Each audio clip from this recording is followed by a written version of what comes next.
second. We are live, though. Roger that. Hold on, let me double check. Yeah, look at that. We're over here. We're live. So, take this and so that we can see what's going on. Hey now. Hey. Look at that. Wow. We are live. I guess we're live. Where are we? Where the fuck are we? We are out of the studio and into the bar. The bar. Out of the frying pan, into the fire, through the limit, to the wall, out of the cellar, and other Rat album titles. Terrible album titles. Terrible. What a way to start off after not being here together for over a month. Yes, over a month due to a silly Facebook ban. Yeah, jail. That was all my fault. Hey, bad things happen to good people. What are you going to do? Yeah. We've all been there. It was kind of silly because the post I found on Facebook, I got banned for a post I found on Facebook for posting it back on Facebook. So just sharing it? Yes, just sharing. Well, actually, it was a picture of a white van. Okay. And I posted it on my page and just simply said, if I was going to kidnap you, what would I write on the van? Free. And that got me a 30-day no live stream ban. Yes.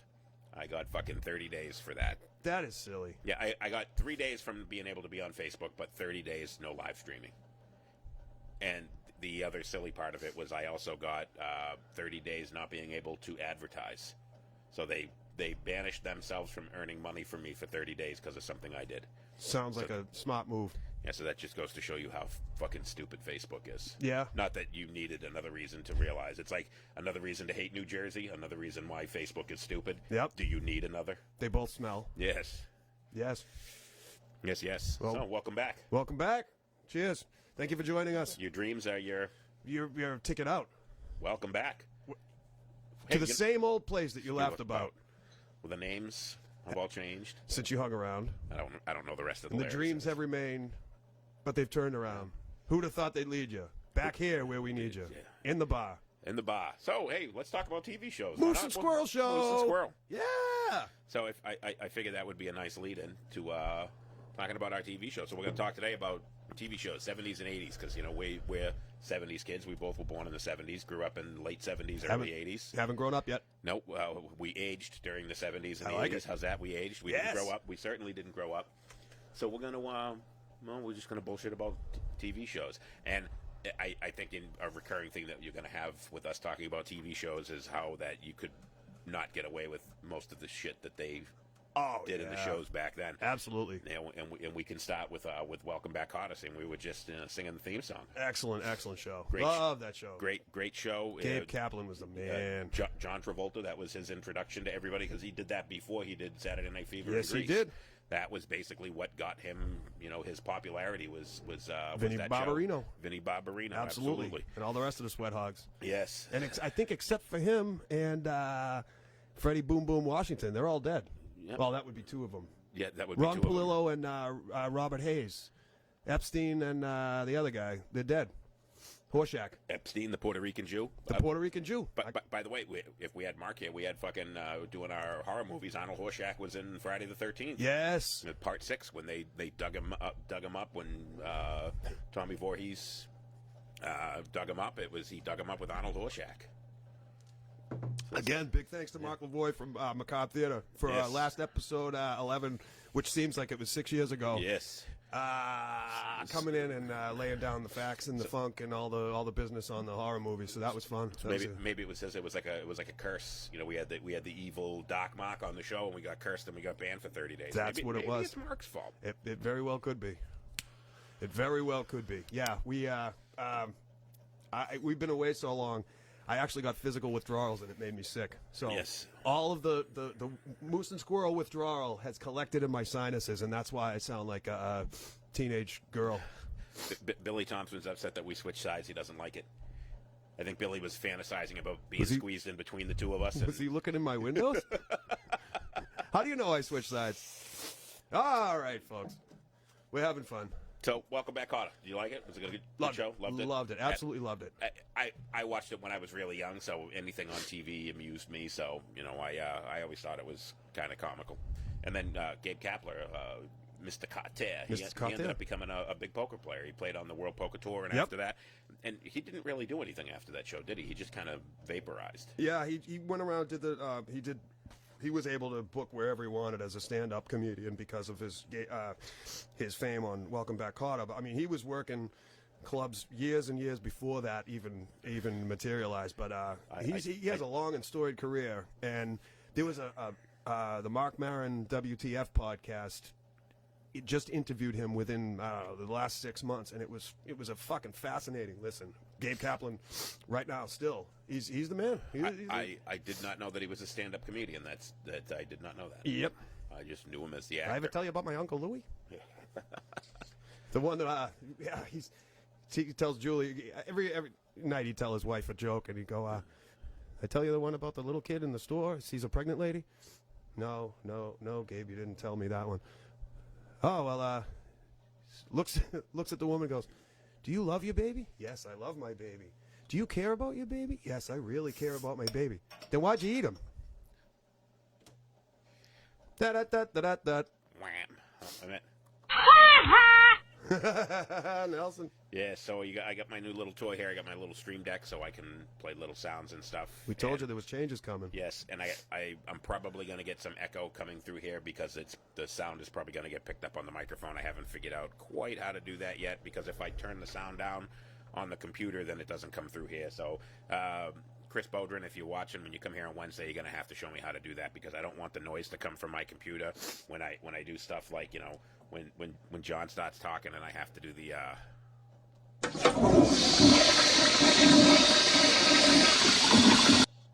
I don't want to hear it in here and have it come through my microphone. So there's a sound you couldn't put on TV shows in the 70s yes, or the 60s. Or when John tells a story.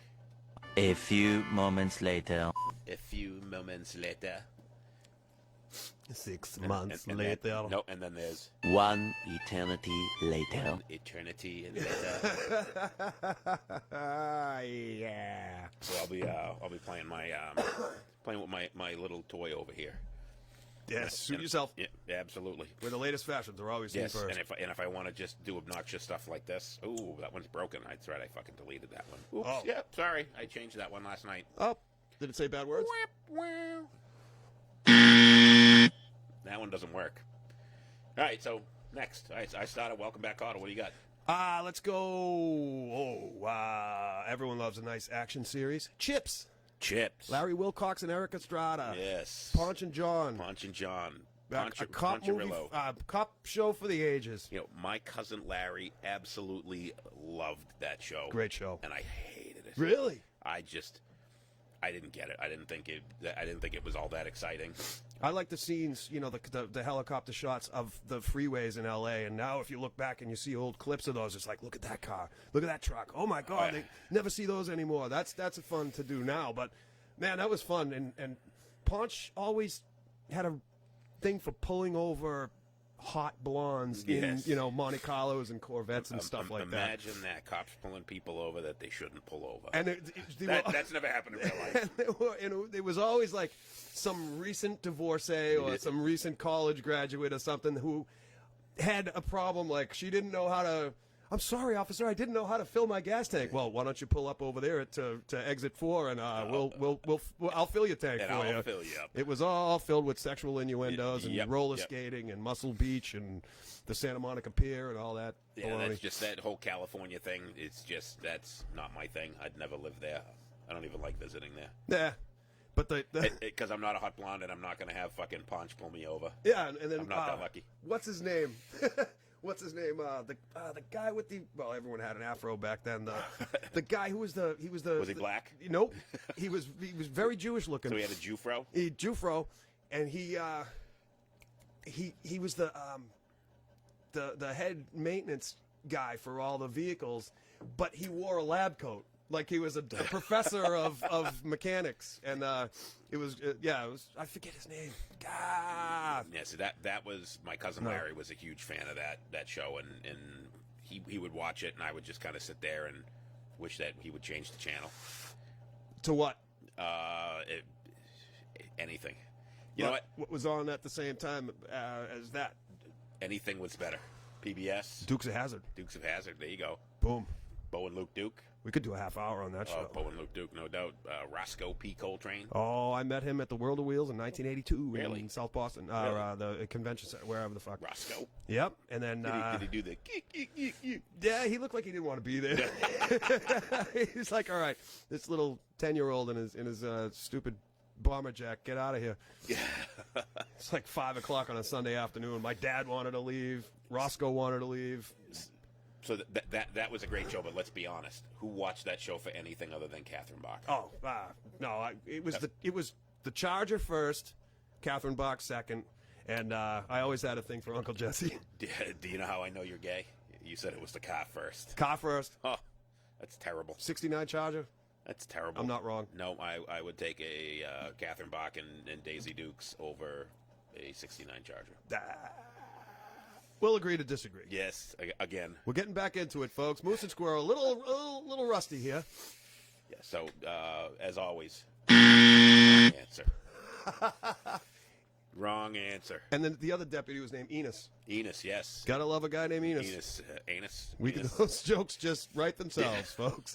And what's that? The truck driver, the Cooter. truck driver, Cooter. The tow truck guy, Cooter. The greasy inbred hillbilly. So Yep. when you think about it, they named one guy after slang for vagina, and the other guy rhymes with male or genitalia.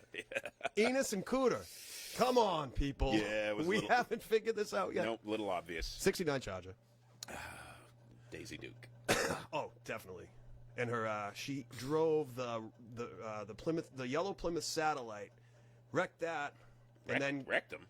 damn near killed her, and then got the Dixie Jeep CJ7. Yeah, I remember the Jeep with the gold leaf, the white Jeep with the gold leaf and the thing and the other thing. The other thing. Yeah, the Stuff. engine and the headlights. And the shorts. And the headlights. And the shorts. Yep, and the shorts. Yes, and yes. all both headlights. And the high beams. One right Yes. next to each other. Oh, yeah.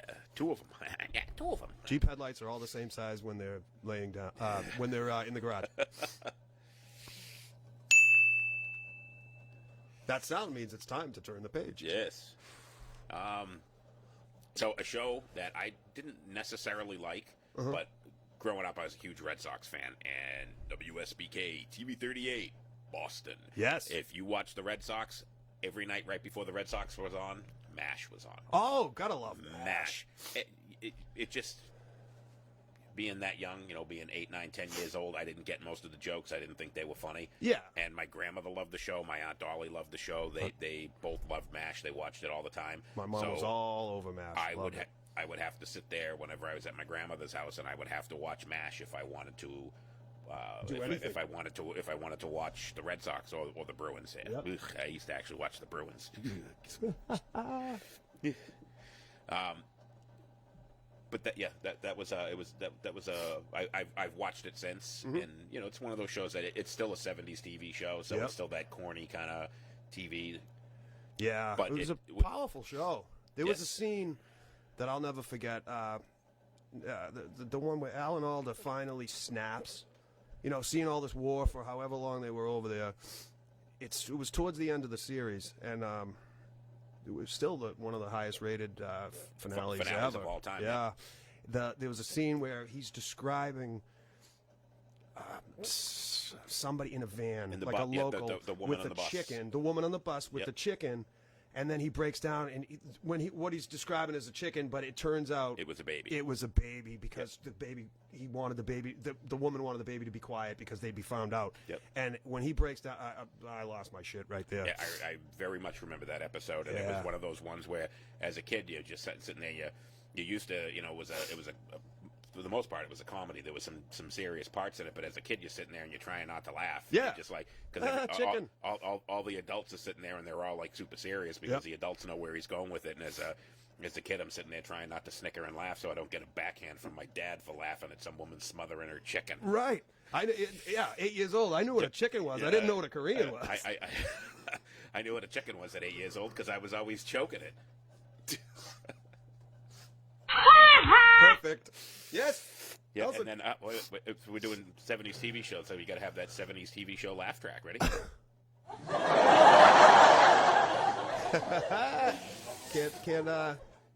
Can't have a whole series of good times without that. Nope. Every time definitely JJ not. walked in the room, Yep. there was laughter for no reason. Yeah. Where is it? Somewhere. Oh, pardon me. While I burst into snots. Oh, I must have taken it out. I had the applause in here, but I must have deleted it by accident. I had that, when the star walks out and you get that background applause. Oh, yeah. I must have deleted that. But Yeah. Yeah. So, Good Times. You mentioned Good Times. Great show. I Great love show. that show. Awesome. One of the best TV dads of all time. John Amos. Absolutely great show. And there was he was one of the first guys that tried to hold out for more money on that show, and that's why they ended up killing him off because In a car accident. In the car accident where When he went to he went to wherever to work in construction. He got a off-site job. Yeah.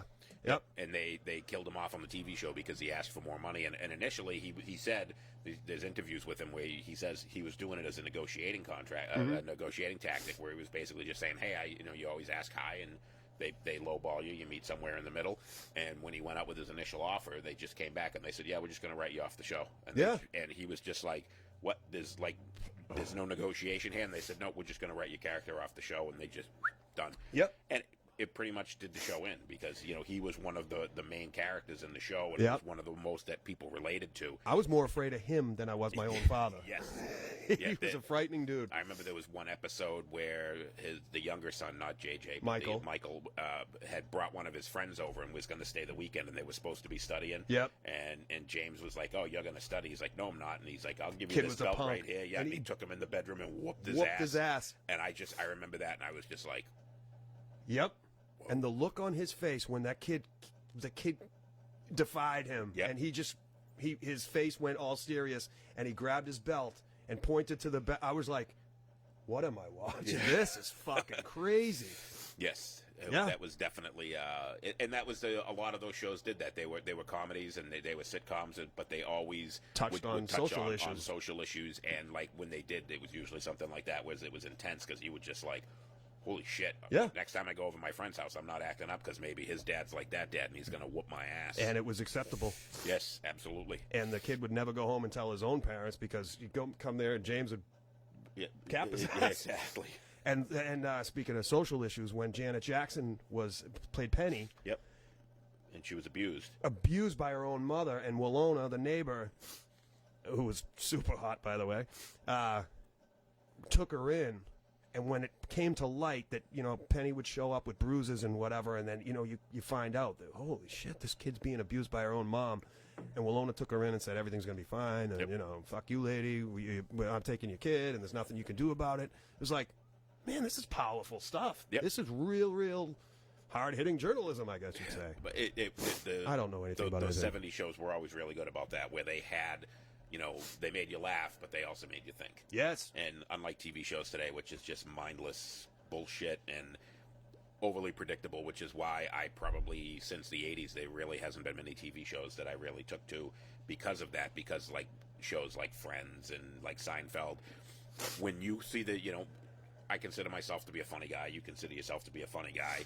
And when you're watching those shows and you can see them setting up the joke 5 minutes away, you almost just want to pause the TV and say, here's the punchline, and then go back in and start it and watch, and you nail it every time. Exactly. The jokes today are so obvious, where back then they really weren't. Right.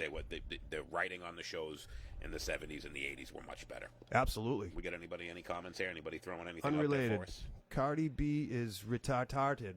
That must be Billy Thompson. Retarded? Is that Billy Thompson? Yep. Yeah, that's not a surprise. Anybody throwing on any shows? What do you got? All right. He also said greatest American hero. Believe it or not, I'm walking on air. I never thought I would feel so free. Flying away on a wing and a prayer. Who could it be? Believe it or not, it's the Moose and Squirrel Show. Absolutely. God damn it. That was a show that come out in mid '80s. That was probably 81, 82. Yep. Was it really early? That early in '80s? Yeah. Yeah. See, that was a show that I didn't get. I think I was still too young. I mean, I obviously got it. He was supposed to be some superhero, but he was kind of a goofy regular guy. The greatest American hero. I didn't like blonde Afro dudes. Yeah. Thankfully, my fro wasn't blonde. We wouldn't be here today. No, but I didn't get it. But what took that place on the market for the young kids, that really filled that spot of the Greatest American Hero because once Knight Rider came along, Yes. you never heard of Greatest American Hero ever again. And, Knight Rider, speaking of that was a great one because, David Hasselhoff had a car that would start when you talk to it, and now he has a car that won't start unless he blows into it. Yes, with a hamburger on the dashboard. Yes. That poor prick. Yeah. He's good for him. He's I know he's huge in Germany and, Yes, and Belgium and wherever the the fuck. Germans, David Hasselhoff, if you don't know, is actually a music artist. He has like 7 or 8 albums, and the Germans love him, and that's just another reason to not like Germans, I He's guess. just looking for freedom. Oh, please don't sing.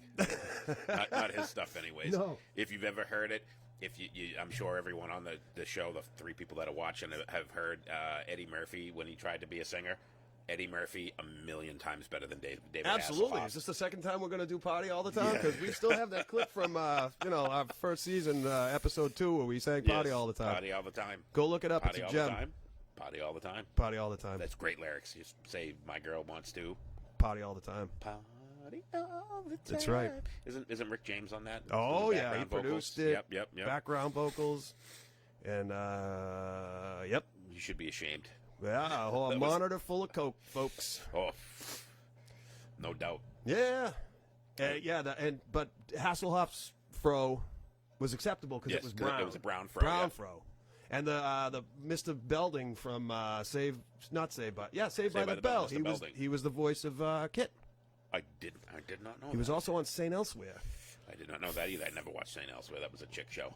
Yeah, but it was St. Eligius, a fictional place hospital that took place in Boston, Massachusetts. So it was pretty funny looking at the opening clips and seeing the orange line go by, the old elevated orange line. Yes. Fun trip down memory anal there for you.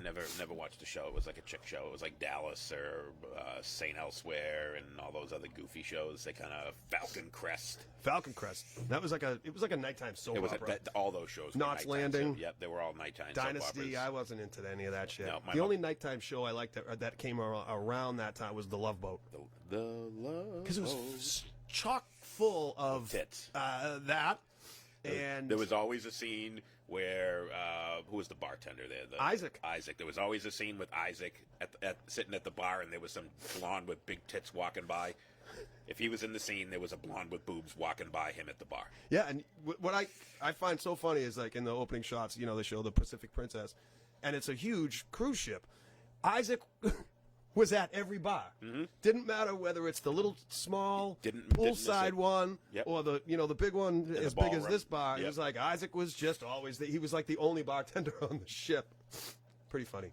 But it was chock full of guest stars. Yes, every week. every week. It was like John Amos. Fired from Good Times. Don't worry about it. We'll get you a shot on the Love Boat. Yep. No big deal. You can beat your kids in your cabin. And Julie, your cruise director, won't say a word. And I believe when that was on right after Love Boat was Fantasy Island. Fantasy And that was Island. another one that had a ton of guest stars. Absolutely. On it. The plane. Yeah. The plane. And that Dodge Aspen, the 4-door wagon with no doors. Yeah. And they put the canopy on the roof. Yep. That was fun. Ricardo Montalban. Yes. Yes. Yep, that was another show. My mother watched the two of those back to back. It was on Channel 5. Yep. And we watched those all the time. I never really enjoyed them, but it was one of those things. I've probably seen every episode of both of those shows just because we wanted to stay up past 8 o'clock. Got to sit through it. Yeah, had to sit through it. My sister and I watched those back to back, but luckily I was the one facing the television. Yeah. There you go. You know Wait, what? Much better. There you go. I got your laugh track for you. Someone's gonna laugh. All right, we got any comments? Anybody? Oh. Anybody? It's your job to know. That's why you got your own monitor. I don't know. It's your job to know. That's from that movie Rad in the 80s. How many people are watching? Does it even say? Oh, we got a whole 2 people two watching. Look at people. that. This 2 is people. fun. Welcome back to us. Yeah. It's probably my mom and Billy Thompson. No, she's watching Fantasy Island. All right, so let's get into it. How about one that was another show that I watched every episode of that I hated, and it was The Brady Bunch. Oh, but it's a cult classic now. Absolutely. they put lines into our vernacular, as it were. Mom always said, "Don't play ball in the house." Yep. Big man on campus. You're a tattletale, whatever. Baby talk. It's Yep. a wonder you can walk. Come Yep. on, that Yep. Brady Bunch was a classic. It was campy and And goofy. but And then to come out to find out all those years later that the guy that played Mike Brady was gay. yep. And to find out that Greg was bonking Florence Henderson on the side, and getting rim jobs from Masha now and again. Masha Brady was banging everybody for an 8-ball. Yep. Oh, good times. Yeah, the after, all the stories that come out after the show was off the air was a hell of a lot more interesting than the show itself. Oh yeah, but it was fun. But it's one of those ones that was always on Channel 56, and You'd come home from school, 3 o'clock, boom, Brady on. Bunch. Yeah, and you just watched it because you had nothing better to do. Exactly. You didn't want to do homework. You watched the Brady Bunch. Yep. And then if you didn't do your homework and your friend was Michael on Good Times, James would take you in the bedroom and beat you to death. Beat your ass, exactly. Yep. What about great show, Sanford and Son? Oh, classic. Yes, and that's a show that a lot of the stuff that they did on that show today, they wouldn't get away with. Nope. There's one.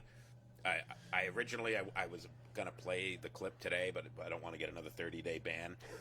Go to YouTube and search Fred Sanford in court, because there is a scene in that movie where Lamont gets a ticket and he's fighting the ticket in court, and Fred gets up and says, "Hey, I'm gonna be your counsel, and I want to ask some questions." Yeah. And he drops the N-bomb like 4 times on it, and he's like, "How come you don't arrest any white people?"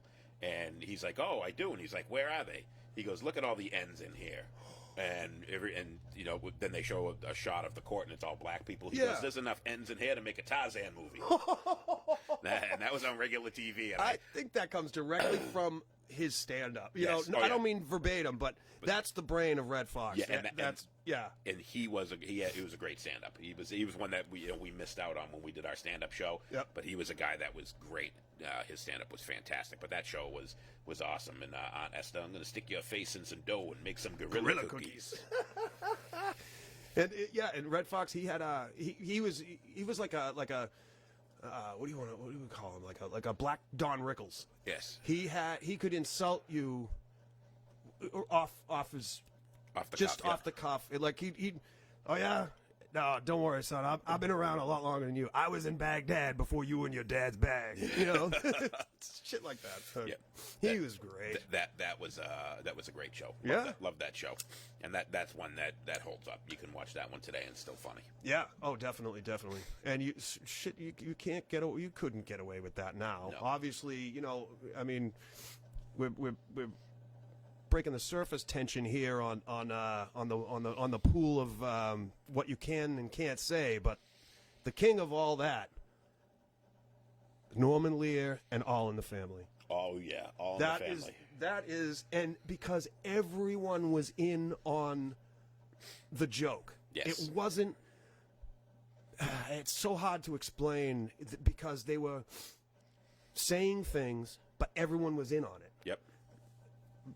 Sherman Helmsley, Cleavon Little was in episodes, and they were playing burglars, and the episode where Cleavon Little and his partner there are breaking into the house, and then he gets a phone call.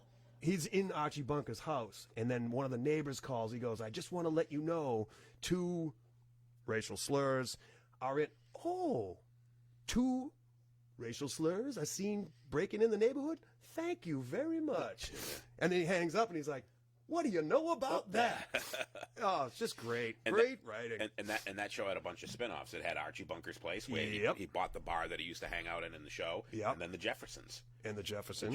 And the Jeffersons spun off of that because Sherman Hemsley was George Jefferson. Yep. And he played George Jefferson on that show, and then he ended up with his own the show. dry cleaning. He owned the dry cleaning business. Yep. And he was and he come over there. He was the neighbor, and Archie, had the love-hate thing with him. He knew he loved him as a neighbor, but he would never say it. He'd be like, "Oh, geez, here he comes again." Yep. This, It was definitely was his friend, and he considered the guy as his friend. Yep. But he was just, tough love. Right, and it was just so much that he was, your typical old angry white guy, and he was just had all those, the racism that was, back in the 60s and 70s that was just inherent in so many of those people. Right. And even though he liked the guy, he didn't like the guy. Right. And he couldn't. He had to put on the airs. He couldn't let people know that he's okay with this guy living next door to him. Yeah. And another guy that was on that show, Sammy Davis Jr. was Sammy Davis Jr. made a couple of appearances on All in the Family. Who can take the sunshine, sprinkle it with dew? Not you. Not me. All I right, promise I'll never do that again. Thank you. I am just a cinnamon sinner selling lollipop lies, folks. So what do we got here? I'm looking at the, Candyman can, 'cause he mixes it with love and makes the world taste good. Let me see. We did Sanford and Son, the Jeffersons. We talked about that. How about this? Here's something I thought of the other day, or 20 years ago. Three's Company. Yes. John Ritter, great Great actor. great actor, great comedic, what do you call it?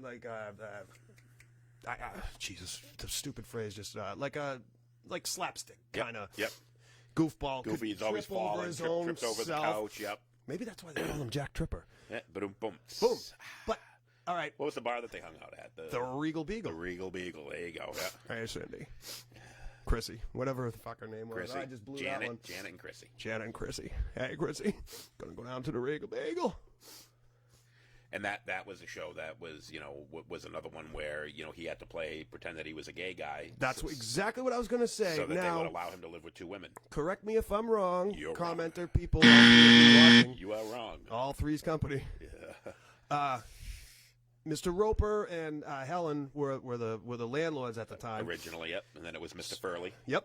So he had to say that he was gay. Yep. In order to live with the two women. Yep. Now, what was worse back then?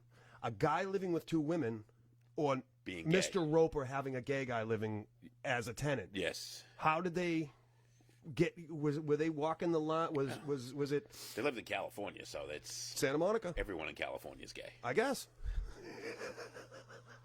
But You told me they're not. But it's something that you don't think of. You're like, all right, you take the show premise and you go, all right, that's good. He had to say he's gay in order to live there. But like, you got Larry living upstairs. He comes to the door in a bathrobe and his hammer swinging at the door like, hey, Chrissy, Jack around? Yeah. She's like, oh no, sorry, he's out. Speaking of Jack around, Yeah, here's my boom, package. hey. And that was another one where Suzanne Summers got kicked off the show because she wanted too much money. We talked about that with John Amos earlier, and she was another one that tried to negotiate for more money because John Ritter was getting paid, I don't know what it was, but he was getting paid like 3 times what she was paid per episode. Mm-hmm. She tried holding out for more money, and they 86'd her and brought in a new roommate. Yeah, they brought in Jenna Lee Harrison as Cindy Snow, her cousin from Wisconsin or wherever the hell she lived. Yep. And then they did the best thing. They got rid of her, probably for the same reason, or maybe because she looked like a horse. I don't know. And they brought in the roommate Terry, the nurse. Yes. Oh, yeah. Ooh. Oh. All right. Reminds me of Marky Post on Night Court. Oh, yeah. She was hot. I used to love that show just for her. Yep. It was. I can only think of 2 things when I think of that show. Yes. Anyway. And speaking of Night Court, that was a great show as well. Yeah. John Larroquette, Harry Anderson, Yep. Richard Mall, the 2 old ladies that died of emphysema, like one after another. Yep. Bird and the other one. Here's a little bit of trivia for you. John Larroquette. Mm-hmm. The original Texas Chainsaw Massacre, the guy that reads in the very beginning that says a thing befell upon 4 youths, and that's John Larroquette that reads that, the original Texas Chainsaw Massacre. He does the monologue. D.A. Dan Fielding himself? D.A. Dan Fielding, absolutely. Wow. And he was the pervert that was trying to bang everybody, and he always wanted to bang Marky Post. And she wouldn't sleep with him. She was like the only woman on the show that didn't sleep with him. Yep. Yeah. And Richard Mall, the show House, he was in that.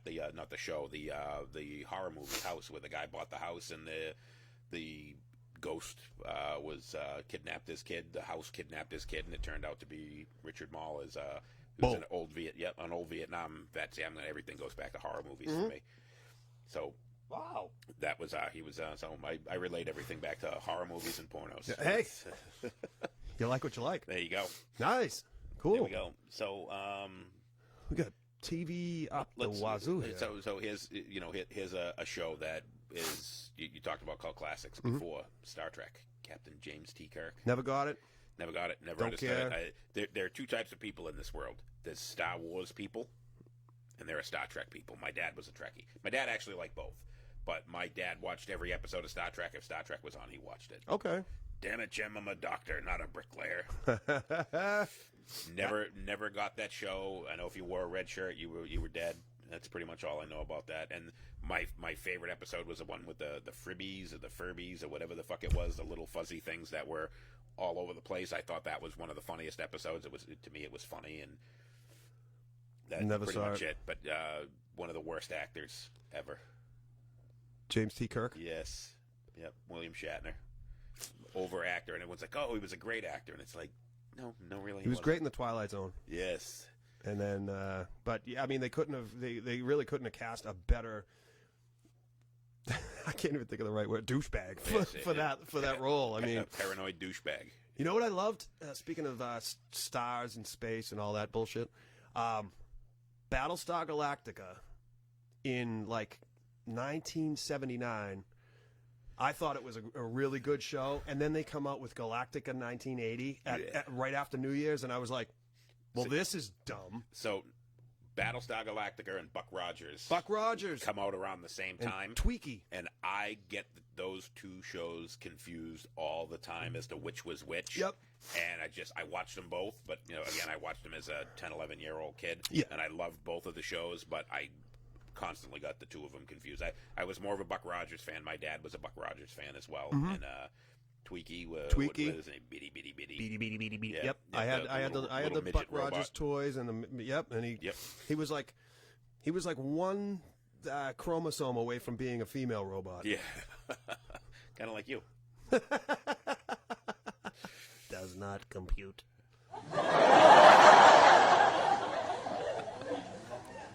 We're getting back in the swing of things, folks. Are we up to 3 yet, or are we down to 1? We got 3. Yeah, 3 Star viewers. Wars and Three Star viewers. Trek says special guest. All right. Who? Mark. Who? Mark. Doc Mark. Mark Lavoie. Hey, Mark, how's it going? Thanks for joining us. I'm doing my best to relate everything back to horror movies. So, hey, I got you, Mark. He did. talk about House. Three's Company was the same show every episode. Misunderstood conversation. Very, very good point. Yeah, absolutely. That was that they made 6-7 seasons on overhearing somebody talking in the bedroom and what are they doing? So Mark, we got you here, Mr. Horror Movie here, Mark Lavoie. The horror show House, the guy whose kid got kidnapped from the house had Richard Mall in it from Night Court. Does he mention that? Gillian in house. Bull in Night Court was Gillian in house. There we go. I knew he was in the movie. He was the guy. He was the evil guy that came back. He was had been killed in Vietnam, and he come back, and that's why he kidnapped his kid. I remember that show. It creeped me out as a kid, very much so. Mm-hmm. Good movie. We're not talking about movies. We're talking about TV shows here. Yeah. Night Court. All right. Another one that was in the Buck Rogers Battlestar Galactica was Space, 1999. There was another one that was right around the same time, and again, it wasn't. Bless you. Thank you. I don't know space. Nope. Was Space is infinite and stupid. So, $6 Million Man. Oh yeah, we got Steve Austin. Steve. I'm thinking the other, Lee Majors, the other guy. Lee Majors was Steve Austin. Lee Majors was the actor that played Steve Austin. That's Steve what Austin I'm thinking was of. the $6 Million Man. It was played by Lee Majors. Yes. And then he went and he did that one where he was The Fall Guy. The Fall Guy. I love that show. Where he was a stuntman. Heather Thomas. I've been something for somebody broke up for Raquel Welch, but when I find myself in the hay, it's only hay. Hey. BJ and the Bear? BJ and the Bear. Never saw it. Greg Evigan and the fucking gorilla monkey thing. And then Greg Evigan ended up in My Two Dads with Paul Reiser and the cute little girl. I can say that because at the same time we were the same age, but that was 100 years ago. Who's the boss? Who's the boss? Speaking of hot, there you go, getting into the 80s. Hot girls your age when you're Alyssa Milano. Man, she walked in with dirt on her face and a baseball glove and a hat, and I was in a ponytail. I was like, "Yep, all right, I know where I'll be for the next 6 seasons." Yes, Judith Light too. probably seen every episode of that show, but was one of those ones where I didn't really like it, but it was on, and I watched it. It was fun, and I actually had a thing for Mona because she was a redhead. Mona, yes, the grandmother, and she was Catherine Hellman. Yep. And she was on Benson. Yes, with Robert Guillaume. That was a good show. That was a fun show. It was a good show. It was a fun show. Those are the fun years. And Tony Danza, speaking of him, Taxi. Taxi, yeah, Tony Danza was on Taxi. Effing classic. You got Judd Hirsch, Louis, what's his name? Danny DeVito. Yep. Christopher Lloyd. Yeah. One of the Jim Ignatowski. Yep. And Andy Kaufman. Andy Kaufman, yeah. One of the greatest. Was it Latka? Latka Gravis. Yes.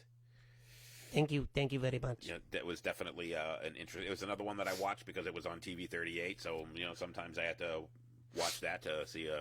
That was usually if the Red Sox were on the West Coast, the Bruins were on the West Coast. Yep. That was on later, and that was on before. So it was another one that I saw probably every episode. But great show. It's probably one of those ones that holds up. It just had such a good cast, great writing. Absolutely. But as a kid, I watched it just because it was on, and I had to watch it to watch. Mary Lou Hanna, Jeff Conaway. Yep. The list goes on. Yes. Folks. Yep. That was a classic cast. Absolutely. Excellent show. And Jeff Conaway was with in Greece. Yes, he was. With John Travolta. Yep. Absolutely. And Andy Kaufman, man, I just love him. I loved him. He's. My wife, she no cook very good. She make spaghetti and meatball. It was not good. It was just a fucking meatball head. Yeah, see, I never saw him as being really funny. Nah, I loved him. Didn't the joke like was on the audience. Yes. We could do. I could do an hour on Andy Kaufman. A few moments later. All right, A-Team. B.A. Baracus. I love that show. Love the A-Team. Yeah, liked it, didn't love it. Mark Lavoie. Norman Lear tried again in the 90s with 704 Hauser Street. Show had a black family in the bunker house. A few laughs, no magic. I agree. Boom. I don't know that I ever heard of it. I just found out about it now. Yes. But I agree with him because I trust his opinion. Yes. Yep. Few Yes, laughs, no magic. That's the title of my autobiography. So A-Team, liked it, yes? Oh, yeah. How could you not like B.A. Baracus? B.A. Baracus. George Papard is the man. Yes. He loved it when a plan came together, Yes, and he so did. did I. And Howlin' Mad Murdoch. Hey, gotta love it when a plan comes together. Absolutely. Yeah, that was a fun show. Even though every premise was the same. It was the same thing, yeah. Same thing every time. Yep. We're in L.A., and we got to find this person that ran away from terrorists and, from the Congo. And then almost get caught ourselves, and then at the last minute escape. And then everyone kicks the back doors of the van open, and they have machine guns, and they're shooting people. And, yeah, that was a fun show. MacGyver. Richard Dean Anderson. I didn't watch. I saw a few episodes, but I don't know. I think I was burnt out on TV back then, and I wanted to do my homework. How can you not? How can you not like a show where a guy can make a fucking nuclear bomb out of a 10-speed bike? And a rubber band and some toothpicks. Yeah. Fun. Yep. That was another show that my dad watched all the time. I watched that with him, and it was always... I didn't really like the show itself, but I always wanted to see what kind of crazy contraption he was going to make out of nothing. Yeah, I equated that with, like, Quantum Leap and Airwolf. Yep. Jan Michael Vincent was he funny? He, in real life, he had a Twitter account, and I know it was probably written by his people or whatever, but man, he was a funny dude until he died. I didn't know he was dead. Yeah. Let me see what else we got up here. Miami Vice, I thought was stupid. Oh God! It was next. Yep. So we're not going to talk about that one. Nope. Charlie's Angels. Kate Jackson. Just watched that show because it was 3 hot chicks. That was it. Yep. That was pretty much it. Yeah. Three hot chicks. Yeah, I just we watched it. dozed off for a second there. No, that was fun. Cheryl Teagues? Cheryl Ladd? Yep. Cheryl, I think if you were hot and your name was Cheryl, you were on the show at yep. that point. And you had you go to the mall and there's posters of you in not Rocket Records. Tellos. It was Cheryl Teagues that everyone allegedly had that poster and the bikini on her wall. Yep. And Heather Thomas in the purple bikini, and then Heather Locklear in T.J. Hooker. Yes. Yeah. T.J. Hooker, terrible show. Terrible show. Another William Shatner show. Yeah. Anything with William Shatner in it?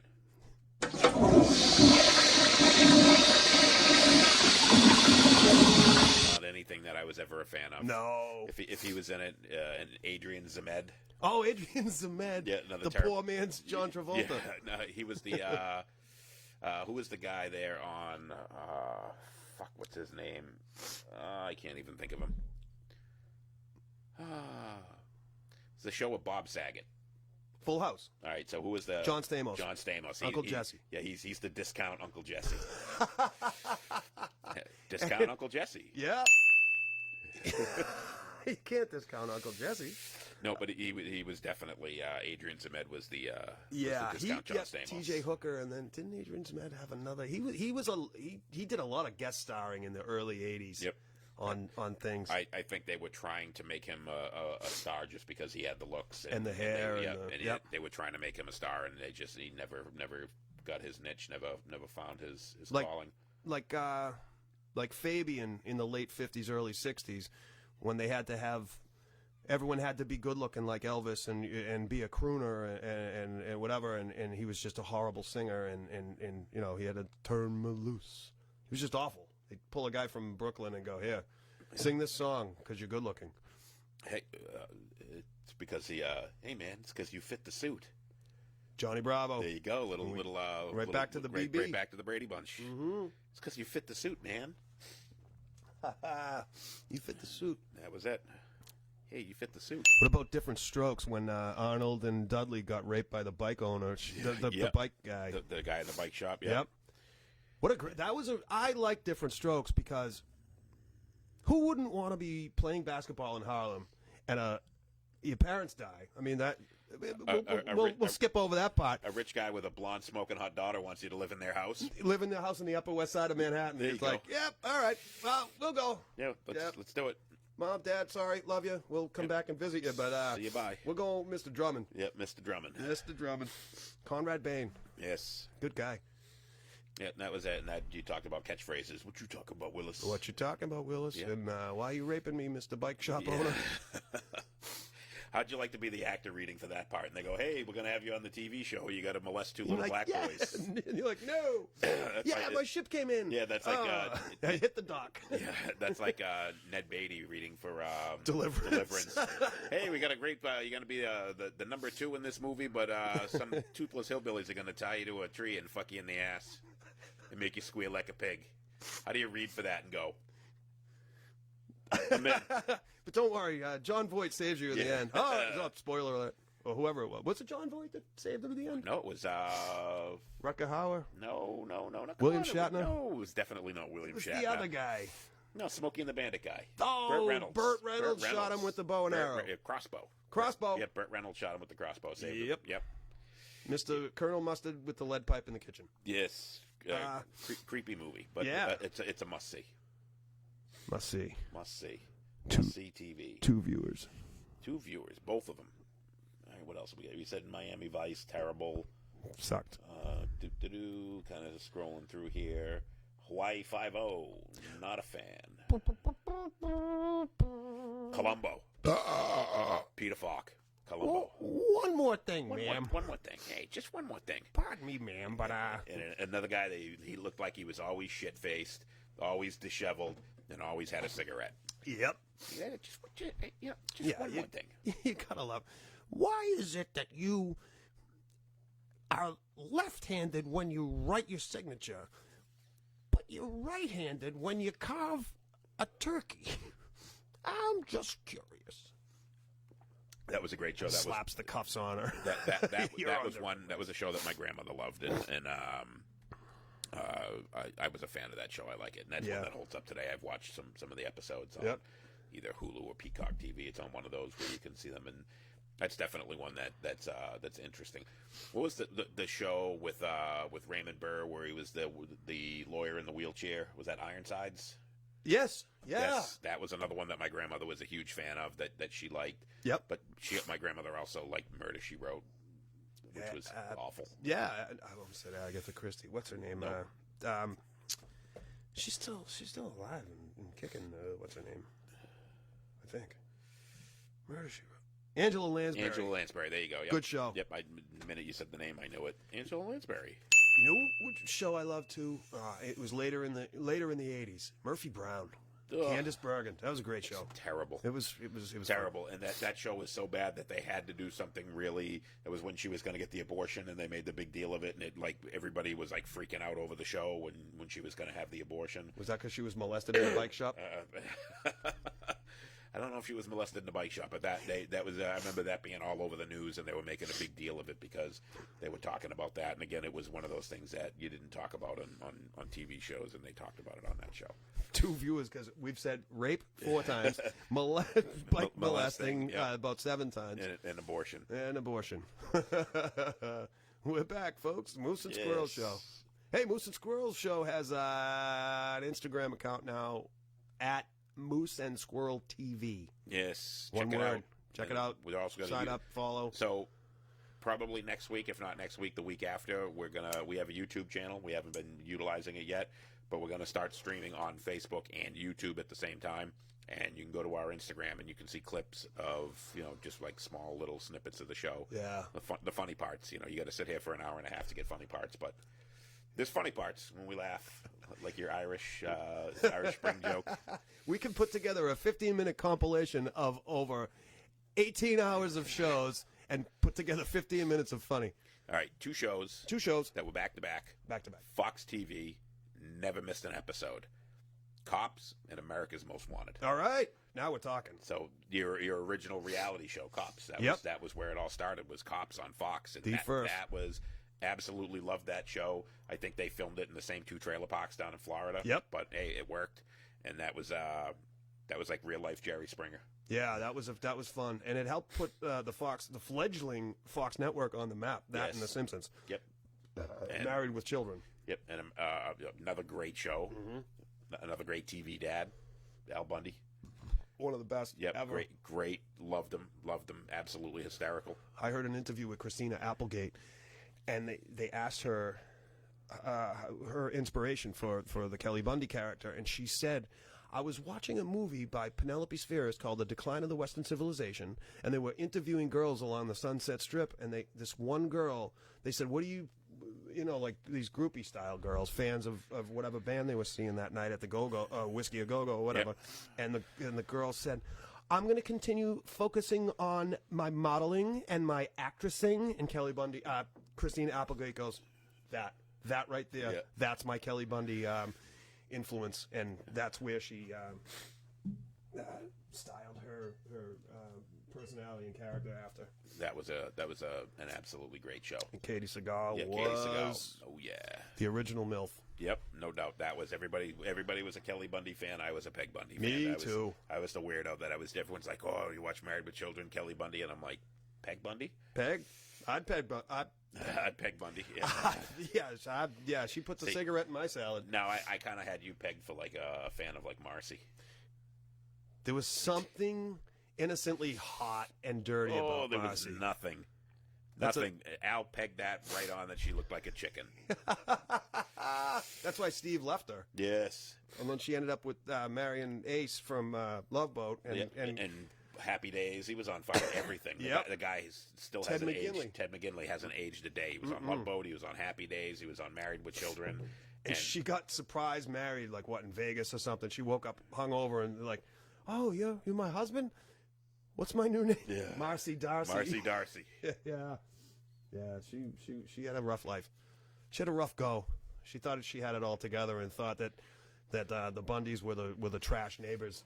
And they were like her best friend, her only friends. Yeah. Yes. And when she turned around, she's like, "I'm the trash neighbor."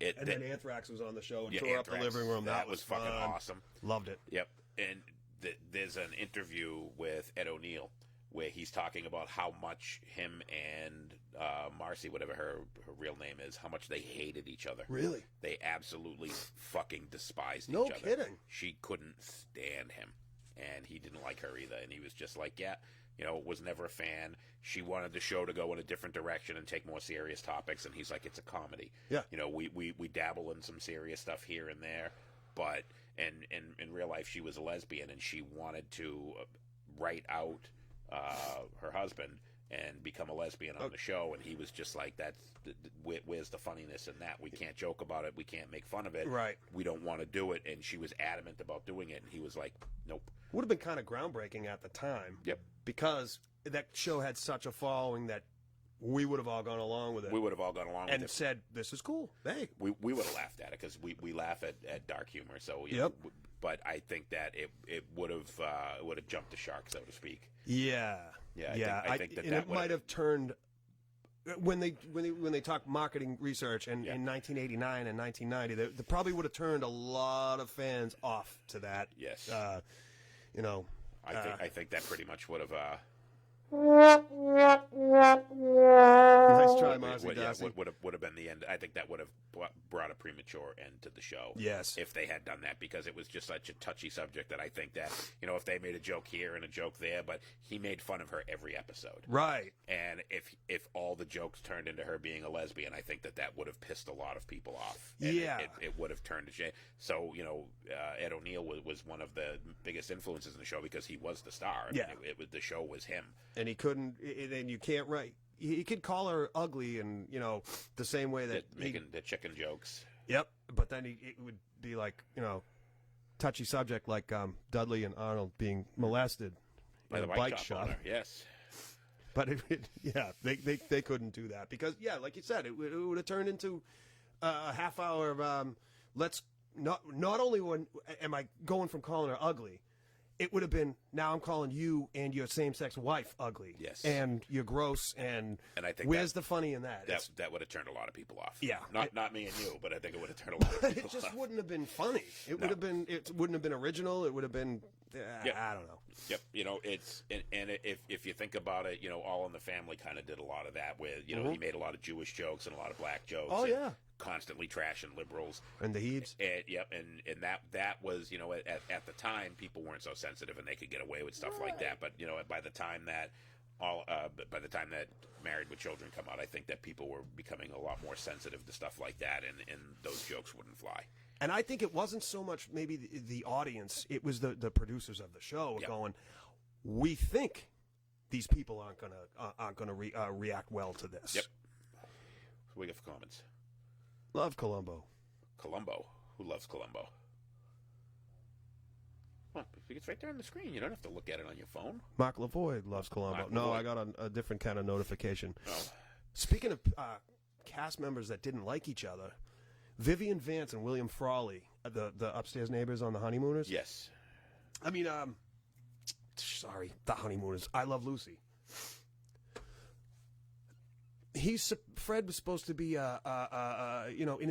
was in his 50s, and Vivian Vance was like 28. Yep.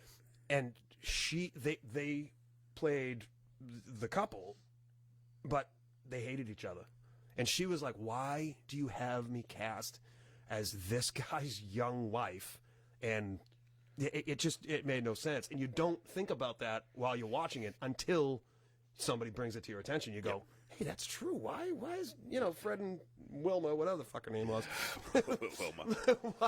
why are these guys even a couple? Holy crap! It's like, daddy-daughter dance, and then they tied the knot at the end. That's fucking that's gross. just creepy. Yeah. Could have been worse. He could have gotten molested by a bike shop owner. Dudley do wrong. Whoa, Nell. So Speaking of Nell, give me a break. So all Nell right, Carter. Let's Good show. Let's switch gears a little bit.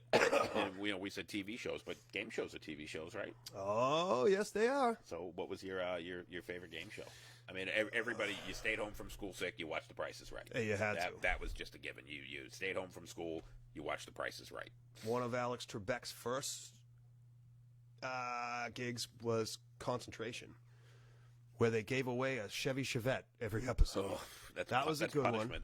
And then I remember in the early 80s, there was a brand new show, and I remember I was homesick and watching the debut of it, Sale of the Century. Sale of the Century, I remember that show. I forget the host, but that was a good show. Press Your Luck was always fun. Whammies. You know, Whammies. Yep, Stop. Yep. Match Game. Match Game. Hollywood Gene Rayburn Squiz. was Gene the Rayburn was shit. awesome. He was the best. Yeah, he was the type of guy that you expected to own a bike shop. You knew I was going there.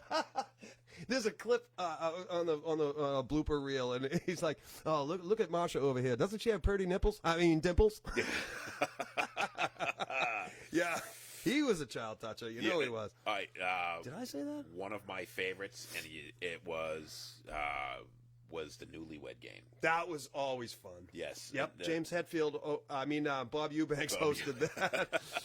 And he was absolutely fantastic. He was a great host because he played up when people had the really, the sexual innuendos, and most of the questions were set up for that. I mean, you had some basic general ha-has, but there was always one where you knew somebody, and there's a clip on YouTube that you can find. I know where exactly I'm going what with this you're one. talking So about. I'll serve it up, and you can throw out the answer. He's like, Where is the funniest place you've ever made whoopee? And there was a black guy, and he goes, "In the butt, Bob." And the girl, and there was another episode, same thing. The girl goes, "In the ass?" And they bleeped it. Oh man, that's comedy. That was an absolutely fantastic show. Hollywood Squares. Hollywood Squares was awesome. another great one. Oh yeah, funny as hell. Where they brought on then they mostly be actors and stand up comedians. I'll take Bruce Valanche to block. Yeah, hell yeah. And Max gets a square. That was a fantastic show because a lot of that stuff was just off the cuff, and you never knew what these guys were going to say. And Charles Nelson Riley was always great on there. On that and on the Match Game. He was classic. And what was her name? Crap, I can't think of her name. She had a male first name. Shit. Don't remember. If my cousin Jay's watching, he'd be like, I know her name. It was Blair or some fucking shit. I don't know. Anyway, John, Alex's early show was High Rollers. High Rollers, That's yes. my mom. Hey, thanks, Ma. Was your mom say that? Yep. Your mom's watching. Hi, Mom. Hey, Ma. Alex's earliest show was High Rollers. High Rollers. High Rollers was a good one. Yep.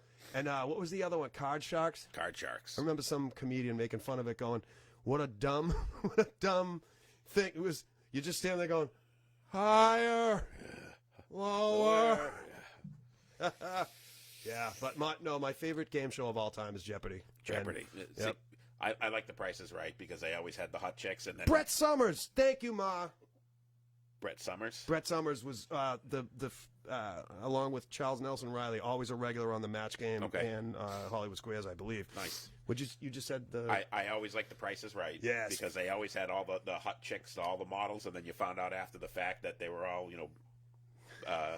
in the bike shop with Dudley and Donald. Yeah, you found out that most of them got their jobs. Janice Parkinson. Yeah. Janice. It was Janice something, but she ended up suing Bob Barker because he made her come into the green room and perform fellatio every day. Yep. That's how you got on the show back then. You want to be on the show? You've got to come on down. And they always had the girls that were wearing, like the slinky T-shirts when they called their name. They were always in the back row, so they had to come running down. Roddy. Roddy.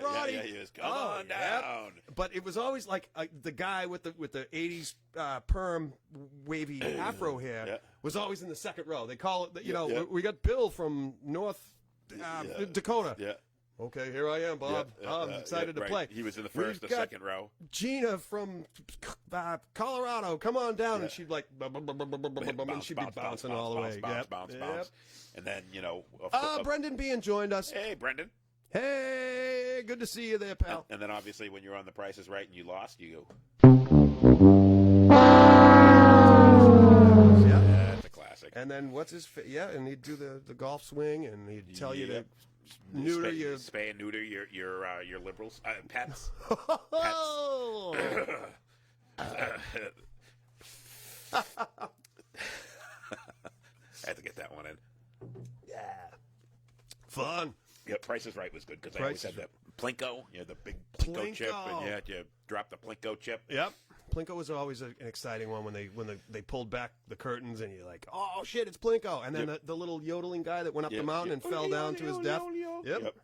And oh man, yeah. So you times. You had mentioned earlier, Press Your Luck. Press Your Luck. There was actually a guy that cheated Press Your Luck. I remember. There's a whole YouTube documentary. Yep, there's a about whole it. YouTube. The guy on, if you don't know, Press Your Luck, they had the board where they had all the prizes around, and the board would change, and the light would go around to the different windows, and you stopped on it. If you got a whammy, you lost all your prizes and money. If you landed on prize and money, you could get extra spins. And this guy recorded every session, and he watched and took screenshots of every time that the board changed and realized that there was a pattern. And if he counted how many times the board changed, he would never land on a whammy. Yep. And he went on the show and 2,500 in a spin, Yeah, 3,000 in a spin. So he always guaranteed himself a spin. Yeah, he always would get himself an extra spin, or if he knew that there was a prize on there that he wanted, he knew the pattern of how they changed it because it wasn't random; it was a set pattern. Yes, and he knew it, and so he just sat there and he absolutely fucking milked them dry. To be a computer, you have to think like a computer. Yes, and this guy, and it was brilliant. And the show actually sued him and tried to prevent paying him all the money that he won because at the time it was like the biggest prize ever in a TV game show, and it was only like $150,000 or $200,000. Yeah. But you move that up for today, and it was a lot of money. But That's a couple million now. He basically cheated the game show because they had if you went to a casino and you knew the slot machine and you knew if this come up the first time, the next pull was a winner, you just walk around looking for that on the screen and throw your quarter in and pull the thing, and he basically just knew how to beat the system. Yep. And then they changed it after to be truly random. Yeah. So because in the beginning it wasn't. It was they were dumb enough to allow somebody to be smart enough to beat it. That's it. That's all it takes. Yes. What else we have? Oh, Peter Tamarkin. He hosted. Yeah, well, he had some of the best hair in television for about 10 years. The best TV Oh, game he was show. the host of Press Your Luck at first. Yeah, and yes, he was. Yep. he died in a car crash on a cliff on a In a bike shop. Dudley. Dudley, do this. Peter Tamarkin. Yeah, he was driving Miss Daisy. her too, and Vivian Vance and William Frawley from I Love Lucy and The Honeymooners. Yeah. The worst TV game show host of all time, Wink Martindale. Wink Martindale, Tic Tac Doe. I love that Yes, show. yeah. And the little dragon come out at the end and told you that you're going to hell for believing in free healthcare for all. He did a bunch of different game shows, Wink Martindale. He is the quintessential. When you think of a game show host, you think of Wink Martindale. No doubt about it. Yep. He had the a whole smile, the bunch. personality. And he always had that long, skinny microphone that he held with the little fuzzy Just like piece Gene at the top. Rayburn Yeah, did. Gene Rayburn, yep. They all did back then. But Wink Yeah. Martindale was on every show he had it. He was, when you think of game show host, you think Wink. Right. Kind of a game show, kind of not a game show. The Gong Show. Chuck Barris. Chuck Barris, yeah. Fun. Absolutely. And, The unknown comic. Yeah, unknown comic, absolutely. Yeah, he was always on that show. And Mean Gene, the dancing machine, the janitor that would come out and dance every couple episodes. Absolutely. And he was legitimately the janitor on the show. And when they played the music, he would come out and dance, and they made him get on stage and do it. And probably never paid him for it. Say, get back to sweeping the floor. Get the fuck out of here. Yep. And he, after that show ended, he went to pick up his bike in New York City, and he saw a man molesting two boys, and saved Arnold and Dudley from the bike shop owner. Yeah, I was always. The game shows were tough to watch as kids because they were usually on during the daytime when we were at school. With the law injury commercials. Yes, James Sokoloff and affiliates, the ambulance chasers. You've been in an accident, on the job, or in your car. That's when you need to know you can count on someone. Did you ever notice that? And you can't tell me that you never watched Jerry Springer. But if you ever watch the commercials on Jerry Springer and you think of the people who were on Jerry Springer and then the commercials, and it was always detox commercials, ambulance chasers, and get your degree at home. Those are like the 3 commercials for people who watch Jerry Springer, and I always thought it was very fitting. Yeah. I always thought it was quite comical, and I'm like, yeah. I thought it was another world too, because you stay home and you go, what is going on in the world that when I get home and I put on G.I. Joe after school, there's commercials for toys and cereal, but before I get out of school, it's all injury and bad drugs. things and drugs and rehab, and I'm like, what goes on while I'm in school? Rehab is for quitters. And that's right. All I picture is people just sitting at home on the couch with 2 casts on their legs, flipping or actually trying to get up to change the channel. Yes, no remote controls back then. Yeah. The only way you had a remote control is if you had a 5-year-old kid. Hey, go put on channel 38. Speaking of remote control. Yes, remote control. That was the MTV game show. Ken Ober. Yeah, and Colin Quinn. Yep, one of the best comics ever. Underrated. Adam Sandler got his start there. Yep. Kari Wuhrer, that hot little minx. That was half the reason to watch the show. Yep. But yeah, remote control. That was on MTV.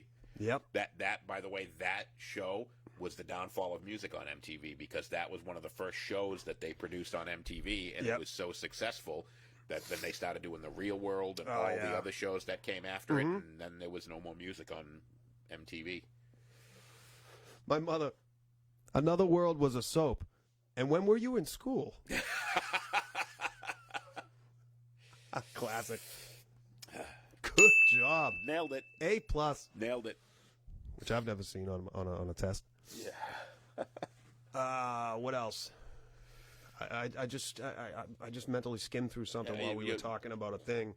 Yeah, MTV was music at one point. I mean, that's what we probably spent the majority of our time watching was music videos on MTV. And you would watch 6 hours of MTV and not see one music video that you liked, but you'd still sit there and watch it. Absolutely. You'd be like, terrible. Turn you on to a lot of different shit. Bon Jovi, Milli Vanilli, trash. Yep.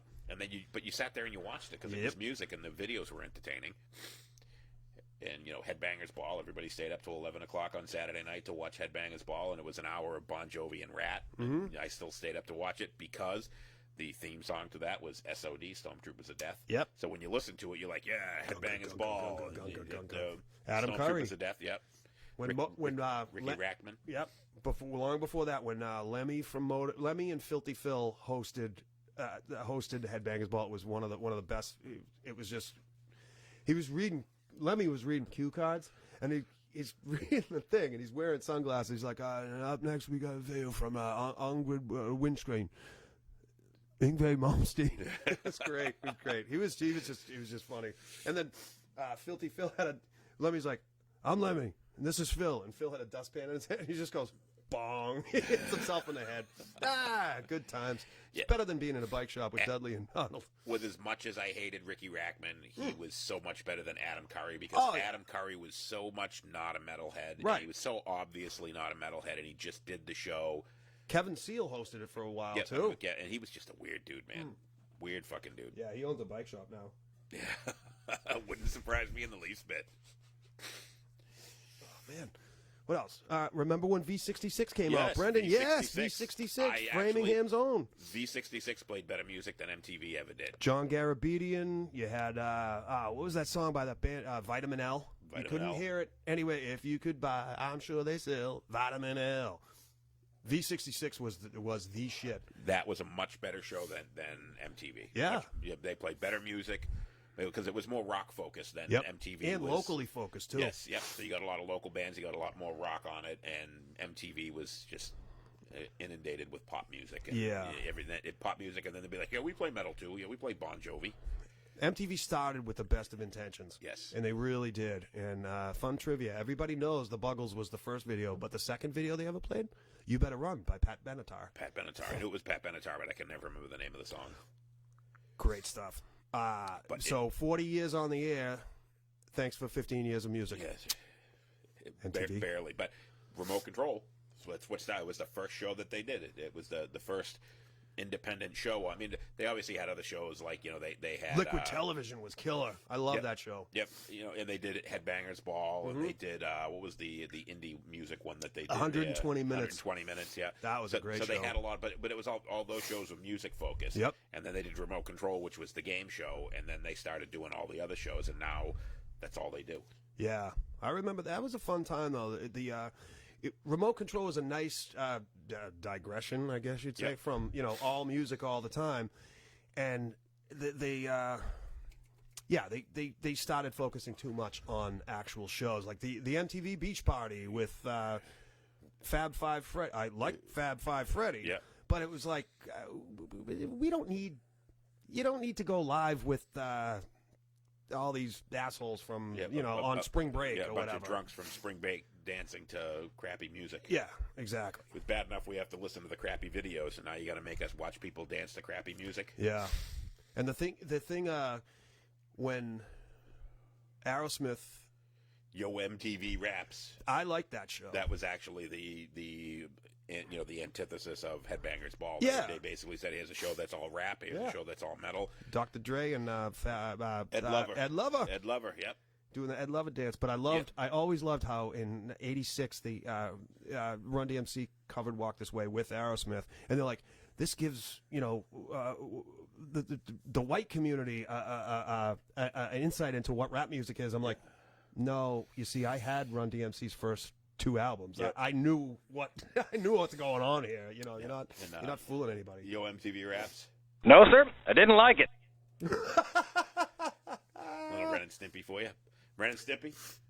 It's log. Yeah, it's great. big. It's heavy. It's wood. One of the greatest cartoons of all time. Billy West, great that voice. That counts as a TV show, right? It definitely does. We kind of covered cartoons before, but it's still a TV show, and I'm Definitely. still going to talk about it whether you like it or not. Yep. Because I got the microphone, so you have to listen to every word I gotta say. Because we got the bombs. That's right. 2 words. Nuclear fucking weapons, okay? Dennis Leary doing those little. It was like a throwback. Remember when MTV first came out? They had those little, I want my MTV, and it would be all celebrities. Yeah. And they would do this and do that and whatever. And like, what was the thing they said? Mick Jagger wanted, like, he's like, no, I'll do that for money. And they're like, no, you see, all your contemporaries are doing this for nothing, for promotional purpose. He's like, oh, right then. I guess I'll do it. Okay. But they had those cool little animated. It was like grown-up Sesame Street, basically. Yeah, all those little animated shorts. And then Dennis Leary come out, and he's like, look, Cindy Crawford's behind me. Look at her. Blah, blah, blah, blah, blah. And he's like, all right, because I got 2 words for you. Joe fucking Walsh, all right, Tom Henley. We're not going to clean up the environment. We're not going to Walden Woods. We're not going to sit there and make a fire and dance around and make hot dogs. Joe fucking Walsh. Joe fucking Walsh. Yeah. And how long's your ponytail now? Then that was fun. It was like, man, this is a good time to be alive. And MTV Music Awards, when it first came out, they always had real live artists on there, and then everybody started going to lip syncing. And Madonna rolled around in that bride dress doing Like a Virgin. Like a Virgin, yeah, absolutely. And Yep. Prince, all the greats. Probably the first 8 to 10 years of MTV was great TV. Yep. And then it just turned into just garbage. Kind of like our show. Kurt Loder. Kurt Loder was an actual journalist for Rolling Stone, and he was accredited and validated and circumcised. Soren. Yes. Yeah. And Serena Altschul. What about, was it Going Down Julie Brown? Oh, no, Downtown Julie Brown. Downtown. Yeah. Yes. Hubba hubba wubba wubba wubba wubba wubba. Goodbye, God bless. Hubba bubba, whatever it was. Yeah. And then they had the other Julie Brown. Yes, the other Julie Brown, the white Julie Brown. She used to have to say the white. Yeah, the white Julie Brown is the other. The black Julie Brown was before her. Yep.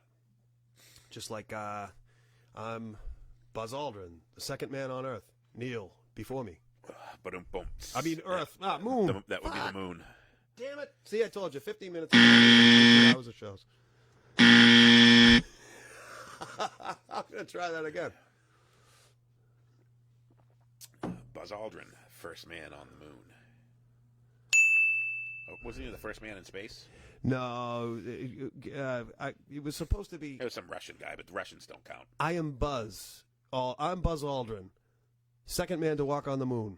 Neil before me. Yes. I said Earth. There you go. Now you got it right. Bing. Oh, my mother. The first big game show cheating scandal was the $64,000 question. Charles Van Doreen was the contestant. Well, I did not know that. The $64,000 question. I don't remember that one. I remember what was the pyramid show there? The $25,000 pyramid with the guy New Year's Eve. Dick Clark. Dick Clark. Yep. That was a good show. I like that show. Yep. That was always a one way because they always had a celebrity and a regular person that would when they're trying to make them guess the words. It was celebrity kind of like charades. And a civilian. Yep. Yes, that was a great show. Yep. Can't believe we almost forgot that one. Lasagna, sauce, pasta. No, not pass. Lasagna. That's an Italian prostitute. She lays on you. I set him up. You drive him home. Like Uber. Yes. I don't have my Waka Waka on here yet, but I'll put that one on soon. Wubba, wubba, wubba. Goodbye. Yeah, God bless. I'll put that one on just for you. And actually, I got this one for you for the next time you tell a story. I could fall asleep. You know what I loved? I saw them in reruns because they came out long before I was born. Three of my favorite shows ever: Dragnet, Just the facts, man. Adam 12, Yep. and Emergency. All three good shows. Yep. So much fun. Yep, no doubt. But those were 60 shows, I think. Emergency was in the 70s. Was it? Adam 12 was in the 70s. Martin Milner and But Dragnet Kent was McCord. definitely 50s, 60s. Came out in 66, I believe. Jack Webb. Jack Webb. Yep, just the facts, He man. produced his. Yep. Excuse me. I got a little. This is the city, Los Angeles, California. I carry a badge. I carry a My badge. name's Friday. My name's Friday. That was a great show. By the way, one of the worst movies ever, Dragnet. Oh, I God, was that hated fucking that movie. I wanted it to be funny. I Yep. actually saw it at the movie theater. Yep. And it was just so bad. That was one of those movies I saw. Same thing. I heard about it. I was like, oh, I'm excited to see this because I love that show. I was like, Tom Hanks and Dan Aykroyd. How could it not be funny? I was just at watch it. You'll find out how it someone's could not house. be funny. I was at someone's house, and like you said, when you're kind of forced to watch something and you Yep. don't want to be there, you want to get up and leave and whatever. I was at someone's house, and a bunch of us just sitting around, and I'm like, this is stupid, and I don't want to be here. I want to leave. That And movie, much like William Shatner.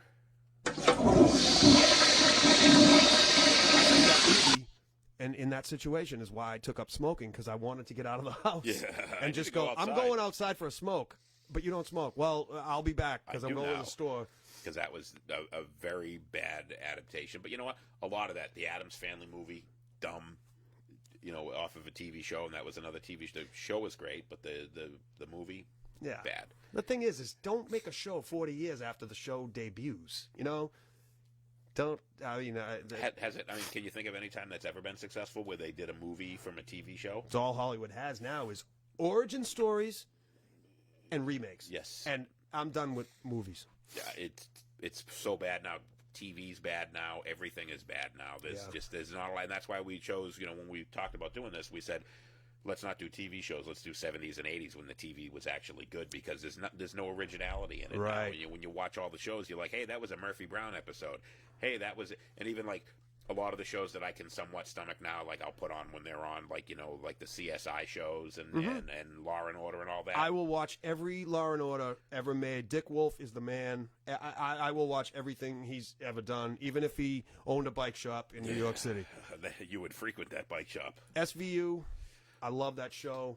But, I know it's campy and whatever else. I like those shows, Yeah. and I enjoy them. But every time I watch them, I'm like, that's based off of this real life, Yep. and that's Oh, based yeah. off. And that's why they always in the beginning they always say, this is not The names have been changed to protect the innocent, and it's not a real story, but it is. They basically take a real story and then they put a spin on it and make an episode out of it. and when they advertise them as brand new, they'll say in a story ripped from the headlines. Yeah.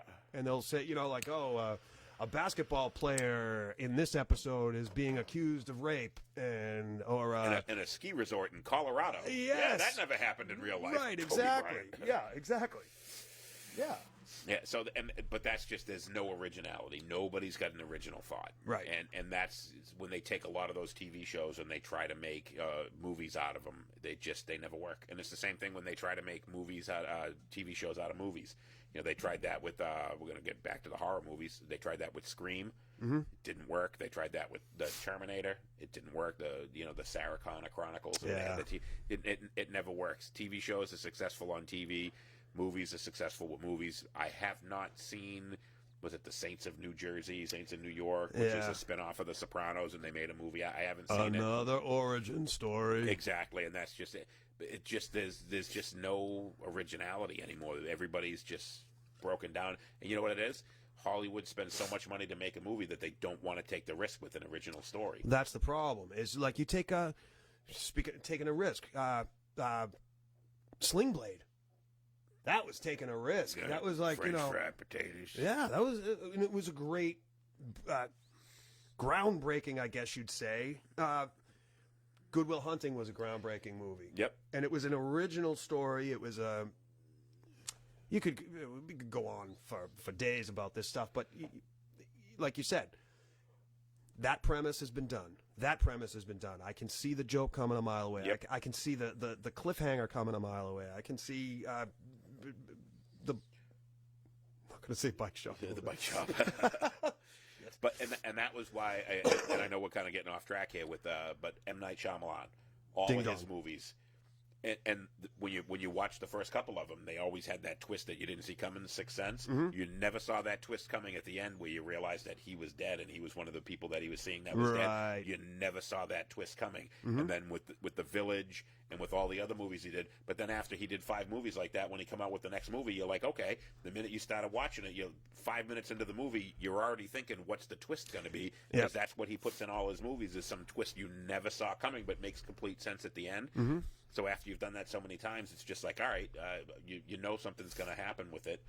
Unbreakable and all those other movies, you see it coming a mile away, and Right. that's not entertainment. Yeah.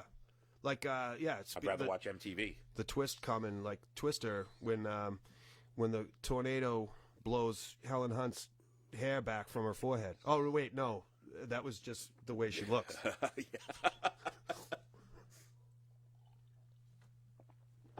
Yeah, so let's lump this one all into categories. All right. Soap operas, they all suck. Yeah, they Daytime, nighttime, didn't matter what they were. In the All My night. Children, genital hospital, whatever the fuck it was. Yep. All terrible. Not a fan of any of those. I know when I put the post up originally a week ago, and I had talked about it, and a bunch of my friends were like, "Oh, I watched that all the time. I watched it all the time." And my sister's like, "You watched all those shows?" And it's like I was in the room, but I didn't pay any attention to it. I was kind of forced by my mother to watch those shows. Yeah. And it was a reason to not stay home from school sick, so I didn't have to watch Guiding Light. Yeah, guiding light. My guiding light. My guiding light is my iPhone when I'm drunk and going to the bathroom at 3 o'clock in the morning. When you're drunk and you have your phone with the flashlight on and you're looking for your phone. What the fuck's my phone? Yeah, like looking around for my sunglasses. Yeah, hey. Right. Worst thing, by the way, is somebody who's almost blind. I can't tell you the absolute worst thing is if I take my glasses and I put them down somewhere because I can't see shit without my glasses. So sucks. that's why I usually see me put them on top of my head because if I put them anywhere else, I can't see them. And at least on the top of my head, I know. That stinks out loud. Anyways, let's get back to TV. What do you got? You said TV. you had something there? Brendan being too much reality TV today drives me crazy. Yes. You're absolutely right. Oh, he says, but the TV show Soap was great. That was Soap. We mentioned that earlier yes, yep. with Katherine Hellman and the Benson characters, and that Robert show Guillaume. was a fucking classic. That was absolutely fantastic. And it was hilarious. Right, because that Soap was making fun of soap operas. It was kind of a spoof off of them, and that was great because it was comedy. It was funny. You watched it and you laughed. Yep, and you had the guy Jay with the puppet. Yep. Here's a funny story. My wife went out to California to visit her cousin when she was in her early 20s. She gets to the airport, calls her cousin from a payphone because there was no cell phones in 1981. And he says, Payphone? I'm going to have a friend of mine come and pick you up at the... Oh, you're there? Okay. It was Jay from Soap. Nice. The guy with the puppet. With the puppet. Yeah. Picked her up and brought her to a bike shop. You just stole it from me as like a guy that does puppets. I'm pretty sure he owns a bike shop too. So anyway, And who's the guy now that's the stand-up comic that does the puppets? Jeff Dunham. Yeah, Not funny. he stinks. Like 5 minutes of that was funny, and then after that, you're just like, yeah, this is kind of creepy. So this guy shoves his hand up a Muppet's ass. Catering to the dumbest percentile of the United States. Yes. Here's my dead terrorist puppet. Yes. It's campy and stupid. Yes, it I don't is. know. That's not stand-up comedy. That's it's goofy. I'd rather watch a magic show, or a mime than watch Jeff Dunham's. Whatever. Sorry, that's my own personal opinion. I'd rather hang out at a bike shop. I'd rather go with Dudley Do Right to get my chain greased.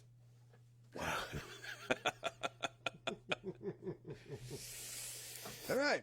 I don't know. What are we forgetting? So many. 8 is enough. 8? Get some obscure ones there. Yeah, you know what? That was one of those shows you've probably seen every episode, but you didn't like it, but you watched it anyways. It was on. You sat your ass in front of the TV, and it was one of those shows. It was on. I never paid attention to it. But you sat in front of the TV and kind of half watched it. But and that the father, what's his face, always reminded me of someone that owns a bike shop. That and the just like you ever just have a friend and they have a complete dick for a father. You're like, that's Tom, what's his name, whatever his name was. Yeah. That's him, and I don't like him, and I don't want to watch him on television. And the minute you saw that guy, and you're like, there's no way somebody fucked him 8 times. Yep. There's no way. Yep, his wife And was his wife- ugly. Yeah, and you're like, there's no way anybody fucked him 8 times. Wait a minute, he's got 8 kids. Did he have octuplets? Yeah, they got an infant, and the oldest son drives a van. Oh, you couldn't do that again if you tried. I don't have to because I just did it. Like there was a lot of shows like that 8 is Enough show that was just wicked campy, goofy, and Stupid. wholesome, like the Waltons. The Waltons. The Waltons, Little House on the Prairie. Yeah. Terrible shows, couldn't stand them. No, I'm like, wait a minute, this is all like wholesome, religious, everybody loves everybody kind of show. No, they don't. You ever see one of those shows and you look at it and you're like, why can't my family be like that? Because your family's a fucking real people, and people are assholes, and you're just going to do assholish things. Even when you do them, you don't realize that they're assholish, but never happened on any of those shows. Everybody was good to everybody, and everybody had everybody's back, and nobody ever drank somebody's last beer. That's right. Yeah, there was a lot of those. And We will say, though, borderline soap opera, borderline evening drama, Dallas was the shit. oh, terrible. Like I said, Who shot JR? Who fucking cares? that sold more People magazines than Yes. than anything. But it was all right. Next subject. The actor that played the bike shop owner was on Different Strokes. Was the actor that played the station manager on WKRP? Yes. Yes. Gordon Jump. Gordon Jump, yeah. Absolutely was. And a great show, WKRP in Cincinnati. Herb Johnny Tarlick, how can you not? Fever, Yeah. Herb Tarlick, how can Les- you not like Herb Tarlick? Les Nessman, Yes. Johnny Fever, Lonnie Anderson. Lonnie I guess Anderson. before Peg Bundy, Lonnie Anderson was the original MILF. Lonnie Too close Anderson. for comfort. Great show, Brendan. Too close for comfort. Yep, that was Ted Knight. Ted Knight. Monroe. Mary Tyler Moore. Mary Tyler Moore. Yeah, no, there's more Ted Knight. You're gonna make it after all. You're gonna Get naked after all. That girl. That girl. Marlo Yep. Thomas. Oh my God, I was in love And with then- her. and then- Still am. And then there's Maud. And then there's Maud. B. Arthur. Great. Yep. Hey, Golden Girls. Maud. Yeah. Maud. The Come on, you fat the Golden Girls. Admit it. the husband on Maud. Hey, Maud, we gotta go pick out a Christmas tree. I'm not fucking going anywhere. Okay. What about Alice, the diner Linda show? Lavin, Yep. great. Yep. And I said Mel Torme. Vic Tayback. Vic Tayback, Great. yep, yep. Hey, are you girls gonna get some work work done? done there. We got 2 customers, and there's 4 of us. Yeah. Flo. Kiss Margaret. Yes, and Vera. Vera, the one yep. who always had a existential crisis in her life. Like, can I order She was like- 3 eggs over easy? Why is my life so hard? She's like every waitress ever. Yes. Every restaurant has a Vera. Yeah, she's like, all right, the counter's over here, the table's over here.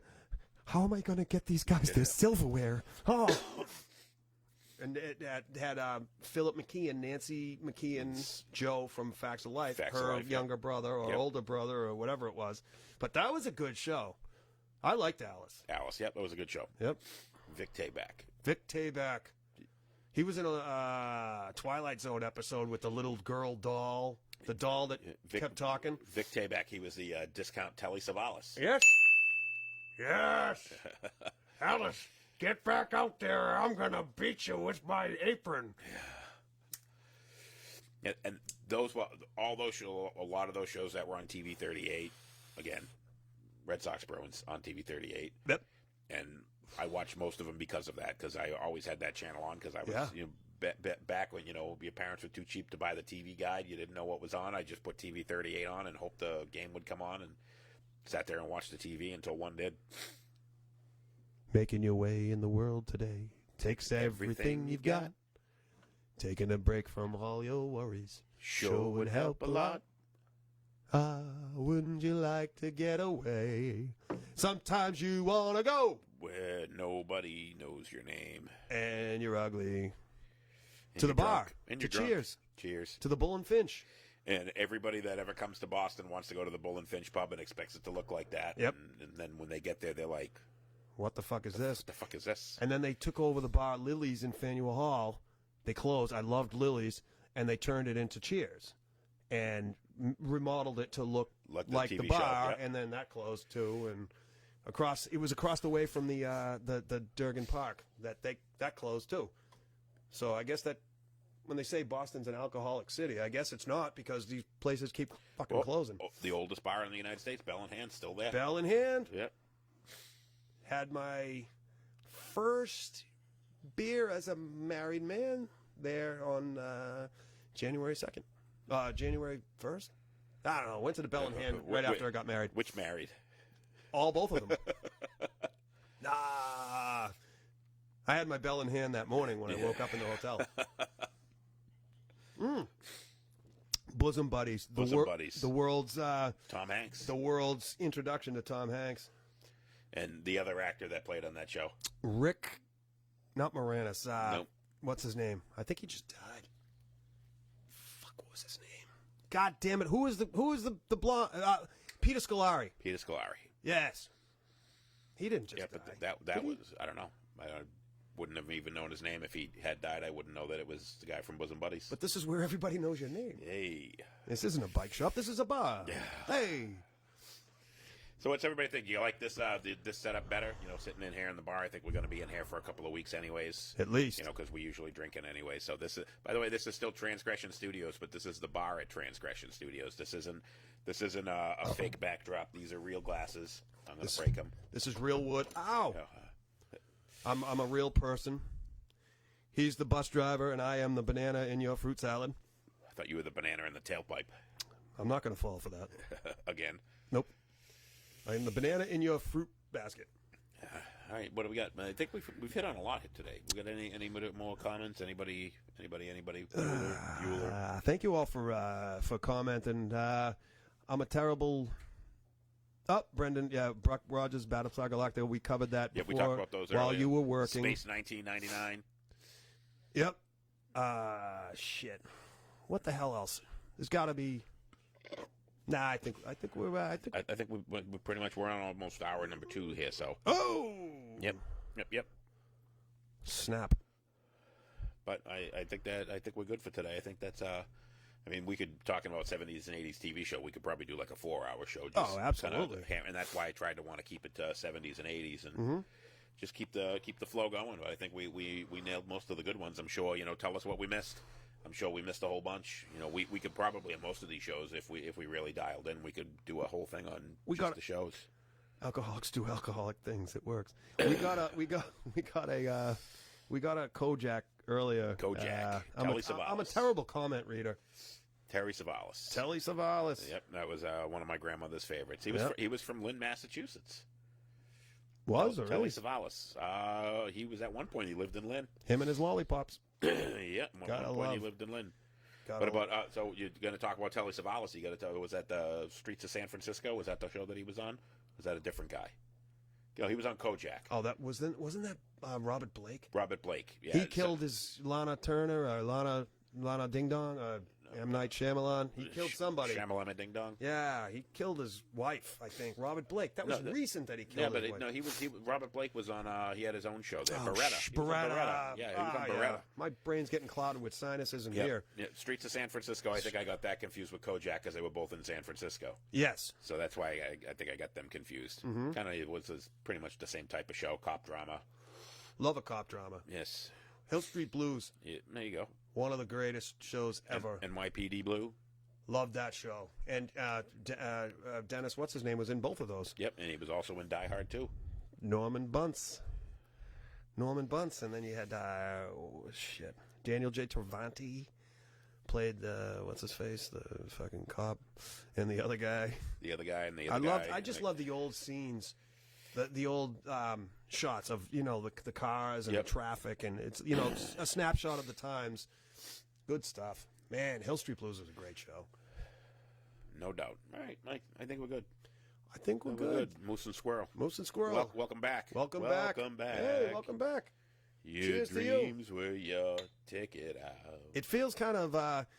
Doesn't it feel more calming in here? I mean, I know we're more calm at a bar than we are in a studio, but Agreed. this is like chill and relaxing in here. I feel like a calm wave has come over us. Absolutely. Yeah. And you didn't get up to take a piss. I did it on the floor. Yeah. Get the mop. All right, man. the hook. Let us know what you want us to do for the next show. We don't have any ideas. I mean, we got a whole bunch of stuff that we've been talking about, but Yep, that's what the break was for. throw us- We yep. re-up, regain, resurface, get circumcised. We did all kinds of planning and what do you call it? Stuff during the break. And like I said, I got sick from withdrawal. I'm glad to be back. Glad to be back here with the bus driver. Bus driver. Carl Malden and Michael Douglas. There you go. That Streets was of Streets of San Francisco. Yeah. Mm-hmm. And I am a bus driver, not a bike shop owner. I just want to clarify that. That's right. So we will sign off. Thank you for viewing. Thank you for watching, following, commenting, and all the praise and the emails and all that bullshit. And like we said, we will do merch eventually. Yep. Because it is the season of giving. Yes. And we're going to have contests and whatever the hell else. Yep, we're looking at working out the logistics of that kind of stuff. So we're not just two pretty faces. We're here for you, folks. And happy Thanksgiving, everybody. Yeah, happy turkey. Enjoy yourselves. Gobble, gobble. Yeah. Peace. Yeah. Now get the hell out of here. Bye-bye.